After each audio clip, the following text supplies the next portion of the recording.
My name is Jordan Kirchner, and I am the writer and lead actor in the short film Good Morning. My personal goals in entertainment is I am a stand-up comedian. That's the main thing that I do. On top of that, I want to really get into doing more acting and writing and, with short films or sketches. Right now I have about like 3 different crews that I'm doing sketches with on a fairly regular basis. But yeah, that is my main goal. Okay, so the inspiration for Good Morning is I was actually hiking on the trail that we shot on for the short film. And just this woman walked by me and she said good morning, and my brain immediately went, what if she killed me? And I got inspired. I ran home immediately. When inspiration hits, you gotta run home. And I just started writing it down. It was 3 very difficult lines: good morning, and good morning. And it was about a 34-page script, just out of that, just with all the actions involved. And I think we made something good out of it.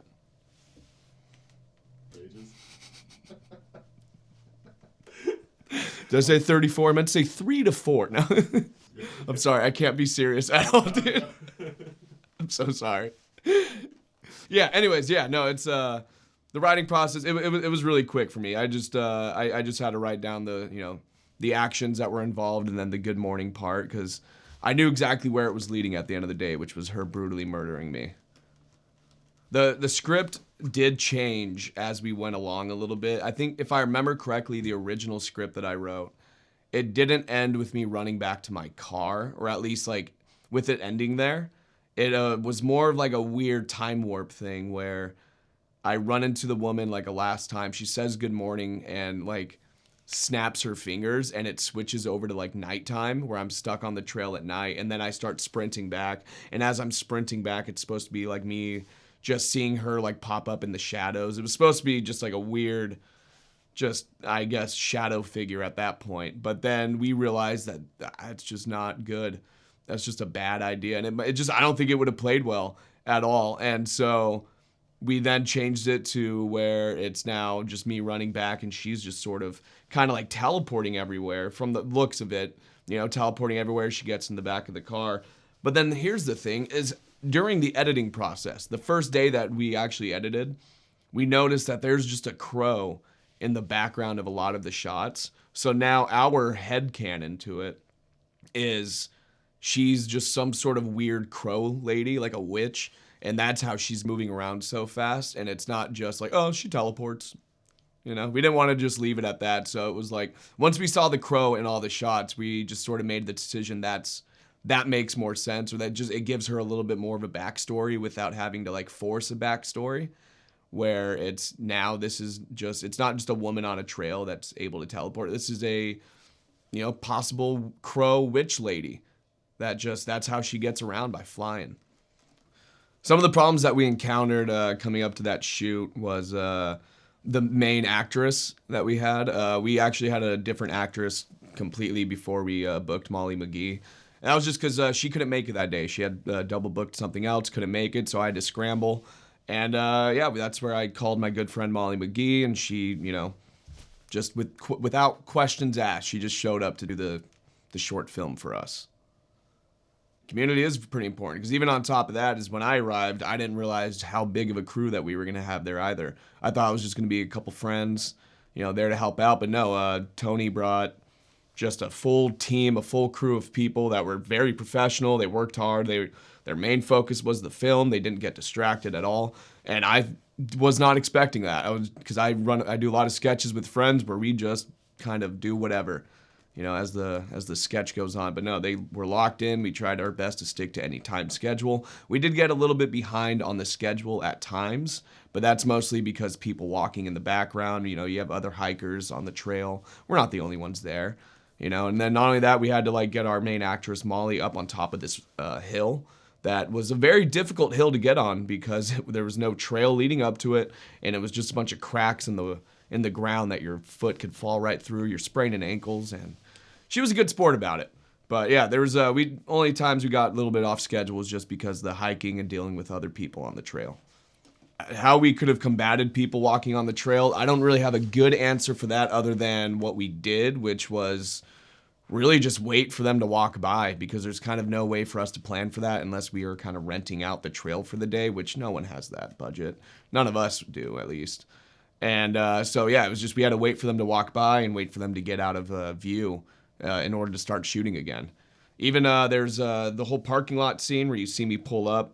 Right outside of the camera's angle, there is families just picnicking and running around. There's children, there's just people doing their lives, and we're just there trying to cut them out of the shot, and we did successfully, I think. It was a full parking lot, and you cannot tell that from those shots. It looks empty. It looks secluded. It looks like I was there alone.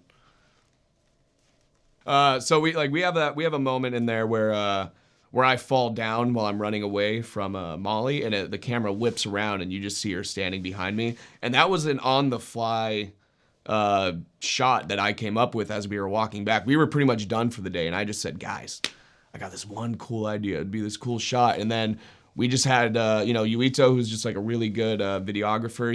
He just immediately was able to get that shot for us. I think it took us like 5 takes where I'm just hitting the ground. And he just, with having his expertise there, he was able to keep this camera steady and whip it around all while making it continue to look good. Because if I were to film that with my other friends where I do sketches with, there's no way that shot would look good. It would have looked awful. And, having Yuito there was, beautiful. So for this, I was pretty hands-off for the most part. It was really, I was only involved with our shooting days, obviously the writing process, and then we did some Foley work. The sound that we had for like me stepping and like, certain like noises, like even like there's a scene where I'm peeing and you hear the water. It's we had to do all that in post. We did it live also as we were shooting. It just didn't come out as well. So yeah, we had to do a bunch of Foley work. That's when I was a little bit more hands-on because, me and Tony just went out with a boomstick and I'm just running around like a maniac making noises with it. When it came to like the editing process, like I think I was only there for 1 or 2 days of the editing, and then the rest of it, just Tony and the rest of his crew took over. We had a colorist come in, who I did have some say with the color when they sent that in. I got to at least say like, oh, maybe my skin looks a little bit more pale than it should. We got to make those corrections, and the color came out very well. The guy did it. What's his name? Tyler, I believe. Yeah, I don't know his last name unfortunately, but. Yeah, things like that I was a little bit involved with, but pretty much outside of just being in it, I didn't like have too much involvement. I just let everyone else kind of do what they need to do because they'd be able to accomplish it better than I can anyways. Writing the script, then handing it off to a director, it was nice. I liked it because it's kind of like, here's my thing and now you do it. And I like that because sometimes I don't want to put in that extra work. It's just nice to sort of get told what to do as long as they see the same vision as you for the most part. Like, because that was one thing that we at least had is we had the same exact vision. There was no like difference of like thoughts or opinions. I think if it would have came down to like, oh, this is just now a completely different film, we probably just wouldn't have done it at that point. But no, we had a good vision, and I let him take the reins, and that was just nice being told what to do, where to go, and not really have to think about it. Because that's one thing I enjoy is not thinking. I hate thinking so much. Look at me, look, hey, look. I hate thinking. Better keep that in. So, a little bit of advice, I guess, for filmmakers or just writers is I think, at least for me, is get your inspiration from like the mundane things in life because, as I said before, is I literally just got the idea because a woman said good morning to me on a hiking trail, and that's a very mundane thing. It's there's no high stakes to that. My brain immediately went, she might murder me. And I think that you could get that from almost any situation in life. You could get inspiration from that. Like right now, we are filming in my friend's room doing an interview. Wouldn't it be crazy if he locked the door and murdered me after this interview? That's a script right there. Yeah.